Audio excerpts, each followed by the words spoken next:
মানবতা বিরোধী অপরাধের মৃত্যুদণ্ডের রায়ের বিরুদ্ধে আপিল করতে পারবেন কি শেখ হাসিনা? জুলাই গণ-অভ্যুত্থানের সময় সংগঠিত মানবতা বিরোধী অপরাধের মামলায় সাবেক প্রধানমন্ত্রী শেখ হাসিনাকে মৃত্যুদণ্ড দিয়েছেন আন্তর্জাতিক অপরাধ ট্রাইব্যুনাল।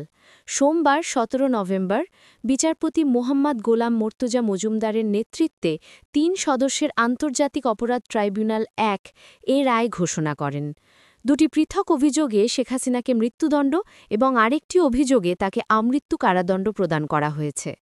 জুলাই অভ্যুত্থান সংক্রান্ত মামলাগুলোর মধ্যে এটি প্রথম রায়। ট্রাইব্যুনালের রায় ঘোষণার পরও শেখ হাসিনার সামনে বেশ কিছু আইনি ধাপ খোলা রয়েছে। তবে এসব প্রক্রিয়া শুরু করতে হলে তাকে আদালতে হাজির হয়ে আত্মসমর্পণ করতে হবে। আন্তর্জাতিক অপরাধ ট্রাইব্যুনাল আইন ১৯৭৩-এর অধীনেই পরবর্তী ধাপগুলো পরিচালিত হবে। শেখ হাসিনার আইনজীবীরা সরাসরি বাংলাদেশ সুপ্রিম কোর্টের আপিল বিভাগে ট্রাইব্যুনালের রায়ের বিরুদ্ধে আপিল করতে পারবেন। আপিলে আইনগত ত্রুটি, প্রমাণ ব্যবহারে অসঙ্গতি বা বিচার প্রক্রিয়ায় অনিয়মের বিষয়গুলো উত্থাপন করা যাবে।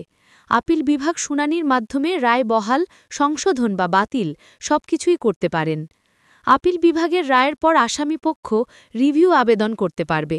রিভিউতে নতুন প্রমাণ, গুরুতর আইনি ভুল বা ন্যায় বিচারে বিঘ্ন ঘটার অভিযোগ তুলে ধরা সম্ভব।